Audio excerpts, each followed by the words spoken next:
Okay, is there anyone here who loves playing computer games? Yes. Well, have we got a book for you? Now, way back in the olden days, not long after the world changed from black and white to colour, and I'm sure there are some people in the room who remember when the world was in black and white, don't you? I remember playing my first computer game. It was called Pac-Man. It probably seems really basic these days, but my friends and I thought it was really cool and sophisticated and amazing, all that light and colour and sound and movement. But at least computers had moved on by then from the first computer I ever saw. A geeky friend in 1974, yes, that's about 40 years ago, took me to see a computer that he was working on that was the size of this room. And it had about that much memory. So things have certainly changed. Later on, friends of mine sat around the table for hours and then playing Dungeons and Dragons. Has anyone here played Dungeons and Dragons? They rolled dice to collect gold, treasure, skills and weapons, going up to higher levels each time. These days, though, you can go online to play computer games. Only you're not playing against someone sitting across from the table from you. Your opponent might be staring at a screen in a darkened bedroom just like yours, but they're on the other side of the world. You can even take on an avatar, a graphic image in virtual reality, to do all the game playing for you. The avatar is the one that gets to do all the sword fighting and takes all the hits. You just get to sit back in your chair and control it.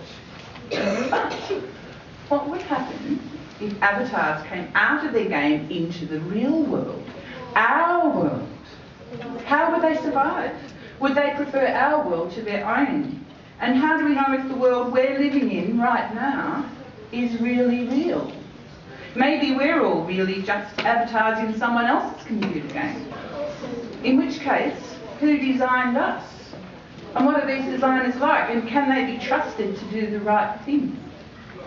Well, these are some of the questions that George examines in his wonderful book, Gamers Rebellion. Hold up the book. It's the third book in a series that actually started out as a short story that was in this anthology called Trust Me. Paul held up Trust Me 2 just before, but this is the first one, just called Trust Me. And I actually feel a little bit responsible for this series of books because I read the short story and said to Paul, this has got to go beyond just a short story. This needs to be a book. And now it's 3 books. In the first 2 books, Gamer's Quest and Gamer's Challenge, we meet teenage thieves, Tark and Zyra, who live within the world of the computer game. In their world, magic is mixed with technology, so they might be using a sword of light to kill a dragon one moment, but battling a cyborg the next. They spend their time fighting against the designers who programmed them, trying to get out of the game. In Gamers Rebellion, the final book, they move into the real world, our world, and their consciousness is downloaded into clone bodies.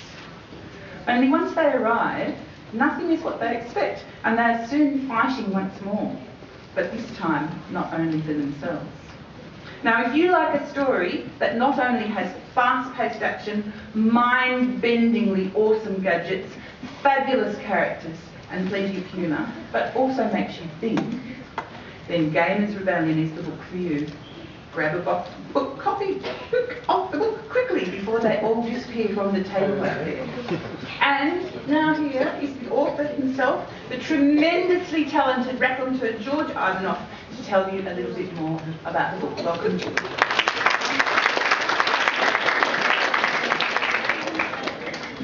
Thank you, Meredith, for that wonderful introduction. When I was a teenager, there were 3 things that I did obsessively.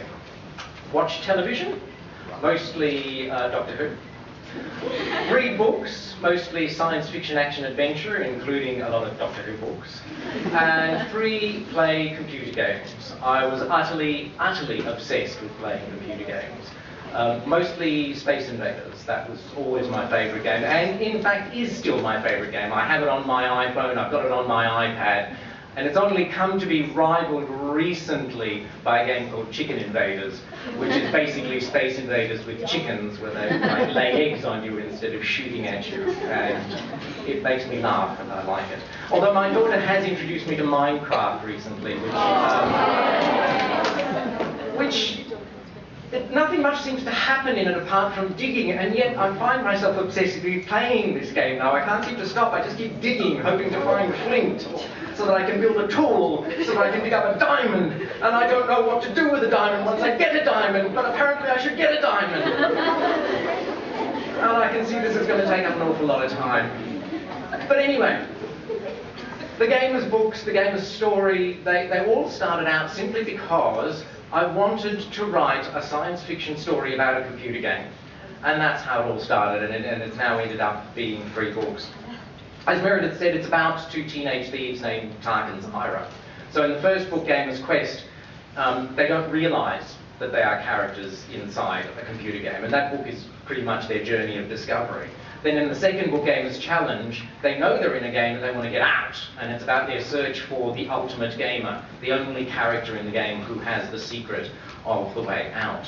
And now in Gamer's Rebellion, they actually do get out. I'm often, with books, asked to describe the book in one succinct sentence. So I've come up with a sentence for Gamer's Rebellion. And that is, the Gamer's Rebellion is about unreal people becoming real so that they can then again become unreal in order to preserve the reality of an unreal world. That's my sentence to describe the book. And on that note, I shall probably just read you a little section from it and then shut up. So, at this point, Tark and Zyra have now gotten out of the game. They've been downloaded into cloned bodies. But now Tark has been placed back into the game, but this time as a player rather than as an inhabitant. And he's just about to meet some unpleasant machines. Reaching the safety of the trees, Tark stopped and looked around. The tractor city was painfully grinding to a halt, steam expelling in gushes from exhaust pipes above the gargantuan wheels. It was now close enough for Tark to see that it was indeed a city. Huge metal structures grew out from the tractor-like base. In the shadow of 5 enormous smokestacks, hundreds of smaller ones belched grey smoke and black soot into the air. As Tark watched, an enormous drawbridge lowered from the hull. It crashed down onto the grass. Tark heard the clanging sound of metal on metal. It was like the sound of giant metal footsteps. And indeed it was. A gargantuan metal man lumbered down the ramp, clanging with each step. It was a bit like a robot, and yet unlike any robot he had ever seen. It was box-like and cumbersome, with pistons and gears spewing steam with every movement. Its eyes were like searchlights, and its mouth like a fiery hell, flames and smoke visible through the gigantic rectangular slot. The metal man stepped off the ramp and came to a stop. The clanging continued as another metal monstrosity lumbered down the ramp, and another, and another. Tark didn't wait around to see how many more there were. He ran.